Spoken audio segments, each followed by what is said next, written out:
जय हिंद समाजवादी साथियों। समाजवादी पार्टी लोकसभा के दमदार ज़मीनी जिताऊ प्रत्याशियों को लेकर आज हम बात करेंगे अपनी इस वीडियो में। जैसा कि आप सभी लोगों को पता है, एक तरफ सपा मुखिया अखिलेश यादव जी बहुत ही दमदार तरीके के साथ लोकसभा चुनाव में मजबूती के साथ लगे हुए हैं और लगे होने के साथ ही साथ वे लगातार चुनाव प्रचार कर रहे हैं, लोगों के बीच में जा रहे हैं और लोगों के बीच में जाकर जनता को समझा रहे हैं आगामी लोकसभा चुनाव के लिए समाजवादी पार्टी के जो प्रत्याशी हैं उनके समर्थन में वोट देने की भी जनता से अपील कर रहे हैं। जहाँ पर अखिलेश यादव जी एक तरफ बहुत ही दमदार तरीके के साथ प्रथम चरण में जो मतदान होना है 19 अप्रैल को, उसके अंतिम समय पर अखिलेश यादव जी चुनावी जनसभाओं को संबोधित कर रहे हैं। और जिस तरह से रणनीति के तहत अखिलेश यादव जी ने इस बार जो अपना चुनाव प्रचार है उसे देरी से शुरू किया है। देरी से शुरू करने के बहुत सारे कारण भी हैं, जैसा कि आप सभी लोगों को पता है कि अंत समय में जिस तरह से जनता को समझाया जा सकता है उसकी रणनीति के तहत अखिलेश यादव जी इस बार लोकसभा चुनाव की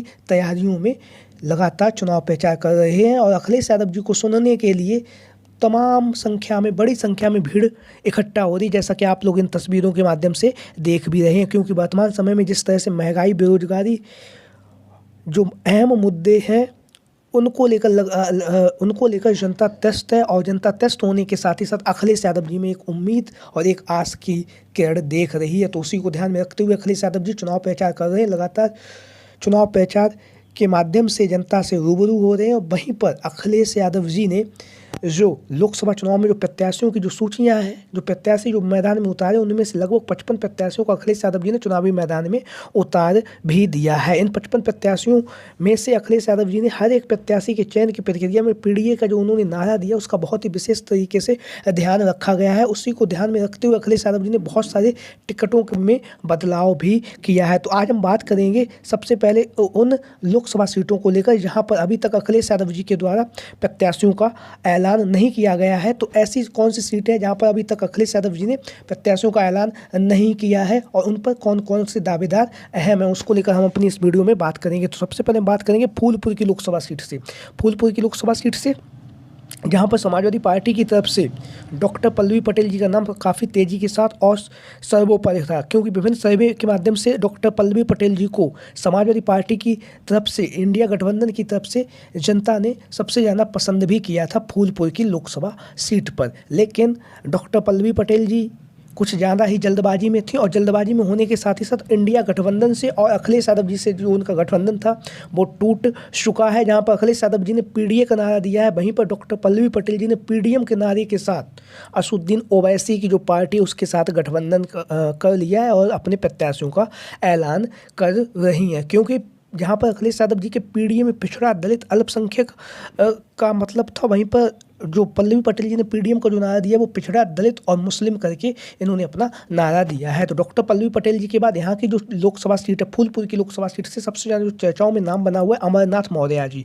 क्योंकि ये जो सीट है, यहाँ से पहले केशव प्रसाद मौर्य जो वर्तमान समय में उप मुख्यमंत्री हैं, वो चुनावी मैदान में भी उतर चुके हैं और चुनाव जीत भी चुके हैं। तो केशव प्रसाद मौर्य भी यहाँ से चुनावी मैदान में उतर चुके हैं। तो यहीं इसी को ध्यान में रखते हुए अखिलेश यादव जी इस बार जो अमरनाथ मौर्य हैं उन्हें समाजवादी पार्टी का लोकसभा प्रत्याशी घोषित कर सकते हैं, क्योंकि भारतीय जनता पार्टी की तरफ से यहाँ से पटेल समाज के प्रत्याशियों को घोषित किया गया। तो ऐसी स्थिति में यहाँ से अखिलेश यादव जी अमरनाथ मौर्य को चुनावी मैदान में उतार सकते हैं, क्योंकि यहाँ पर पटेल और मौर्य समाज की जो वोट बैंक है वो अधिक है। तो इसलिए जो नारा है और जातीय समीकरण का ध्यान रखते हुए यहाँ से अमरनाथ मौर्य को अखिलेश यादव जी चुनावी मैदान में उतार सकते हैं। क्योंकि अमरनाथ मौर्य जी मौर्य समाज से आते हैं और जहाँ पर एक सर्वे हुआ था उस सर्वे में भी लोगों ने अमरनाथ मौर्य को समाजवादी पार्टी के प्रत्याशी के रूप में पल्लवी पटेल जी के बाद में पसंद भी किया था। तो अमरनाथ मौर्य जी फूलपुर से समाजवादी पार्टी के संभावित उम्मीदवार हो सकते हैं।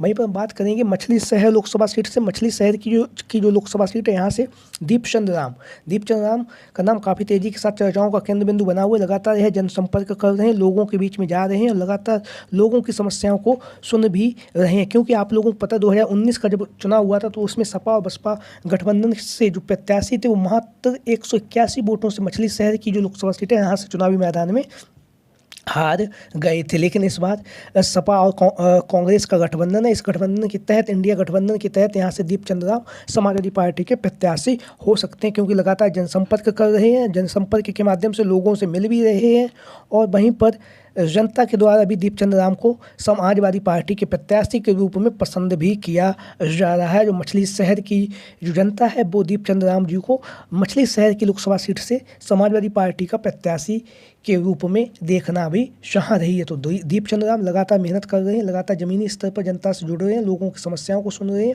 और लगातार मजबूती के साथ अपनी दावेदारी पेश भी कर रहे हैं। दीपचंद राम जी मछली शहर की लोकसभा सीट से, मछली शहर की जो लोकसभा सीट है यहाँ से समाजवादी पार्टी के अन्य दावेदार भी अपनी मजबूती के साथ दावेदारी पेश कर रहे हैं। मछली शहर लोकसभा सीट से दीपचंद राम जी संभावित उम्मीदवार हो सकते हैं।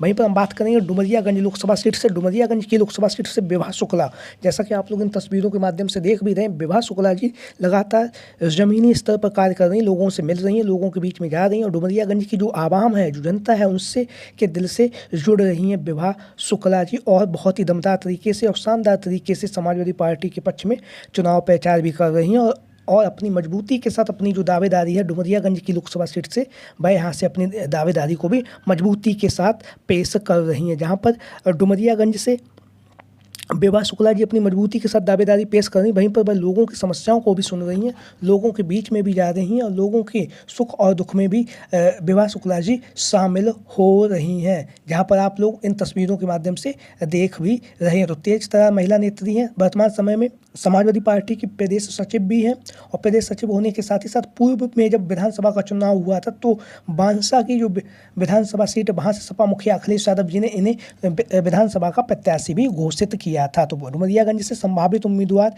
विभा शुक्ला जी हो सकती हैं। वहीं पर हम बात करें कि संत कबीरनगर लोकसभा सीट से। संत कबीरनगर की लोकसभा सीट से जो आप अपनी इन तस्वीरों में देख रहे हैं, कुशल तिवारी, भीमशंकर कुशल तिवारी जी का नाम काफ़ी तेज़ी के साथ चर्चाओं में बना हुआ है। लगातार जनसंपर्क कर रहे हैं, लोगों के बीच में जा रहे हैं, लोगों से जुड़ रहे हैं, क्योंकि भीमशंकर उर्फ जो कुशल तिवारी जी हैं, पूर्व में जो संत कबीरनगर की लोकसभा सीट है यहाँ से समाजवादी पार्टी की तरफ से यहाँ से सांसद रह भी चुके हैं। भीमशंकर सिंह तिवारी जी पूर्व में यहाँ से सांसद रह चुके हैं।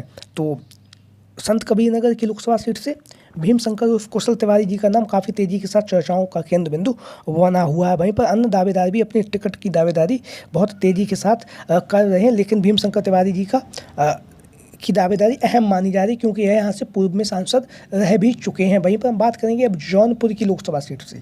जौनपुर की लोकसभा सीट से जहाँ से समाजवादी पार्टी की तरफ से लौटन राम निषाद तेजतर्रार नेता हैं, तेजतर्रार नेता होने के साथ ही साथ लगातार जनसंपर्क कर रहे हैं, समाजवादी पार्टी के विचारों को लेकर लगातार लोगों को जागरूक कर रहे हैं और अखिलेश यादव जी का जो पीडीए का नारा है उस नारे को बुलंदी के साथ उठा भी रहे हैं लौटन राम निषाद जी और बहुत दमदार तरीके से चुनाव प्रचार कर रहे हैं। और वहीं पर समाजवादी पार्टी के जो अन्य प्रत्याशी हैं उनके समर्थन में भी लौटन राम निषाद जी चुनाव प्रचार कर रहे हैं और लगातार समाजवादी पार्टी को लोकसभा चुनाव के लिए जिताऊ प्रत्याशियों को अपने साथ में लेकर सभी को जिताने का प्रयास भी कर रहे हैं लौटन राम निषाद जी। वहीं पर लौटन राम निषाद जी का नाम जो जौनपुर की लोकसभा सीट है वहाँ से प्रमुख दावेदारी मानी जा रही है, क्योंकि जनता के द्वारा भी विभिन्न सर्वे में जनता ने लौटन राम निषाद को जौनपुर की लोकसभा सीट से समाजवादी पार्टी के प्रत्याशी के रूप में पसंद किया है। वहीं पर हम बात करें दूसरी बात ये है कि लौटन राम निषाद ने भी अखिलेश यादव जी से टिकट की दावेदारी की है। एक नोटिस के माध्यम से इन्होंने अखिलेश यादव जी से टिकट की मांग की है। तो जौनपुर से संभावित उम्मीदवार हो सकते हैं लौटन राम निषाद जी। वहीं पर हम बात करेंगे अब बलिया लोकसभा सीट से। बलिया की लोकसभा सीट से जहाँ से अभी तक चर्चाओं का केंद्र बिंदु बने हुए सनातन पांडे जी, क्योंकि सनातन पांडे जी वर्तमान समय में समाजवादी पार्टी दिग्गज नेता हैं, वरिष्ठ नेता होने के साथ साथ पूर्व में जब चुनाव हुए थे लोकसभा चुनाव में तो ये यहाँ से चुनावी मैदान में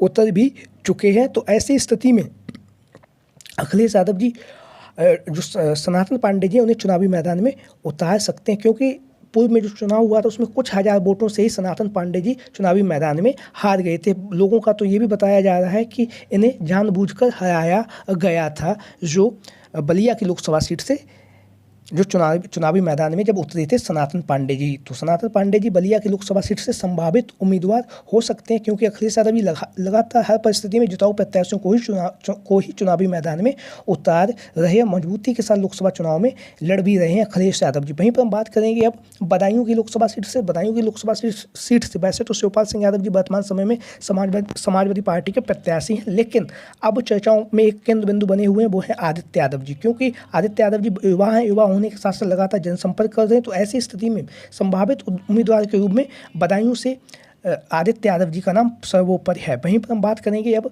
कन्नौज की लोकसभा सीट से। तो कन्नौज की लोकसभा सीट से तेज प्रताप सिंह यादव, जो पूर्व में मैनपुरी के सांसद रह भी चुके हैं, उनका नाम सर्वोपरि चल रहा है, क्योंकि अखिलेश यादव जी इस बार चुनावी मैदान में नहीं उतर रहे हैं, जिस तरह से खबरों सामने आई हैं उनको ध्यान में रखते हुए। तो लगातार ये वो संभावित उम्मीदवार हैं जो लगातार जनसंपर्क कर रहे हैं, लोगों के बीच में जा रहे हैं, लोगों की समस्याओं को सुन रहे हैं, लगातार समाजवादी पार्टी को लेकर जनता से रूबरू हो रहे हैं और लगातार समाजवादी पार्टी के पक्ष में चुनाव प्रचार भी कर रहे हैं। तो इन संभावित उम्मीदवारों को लेकर आपकी क्या राय है?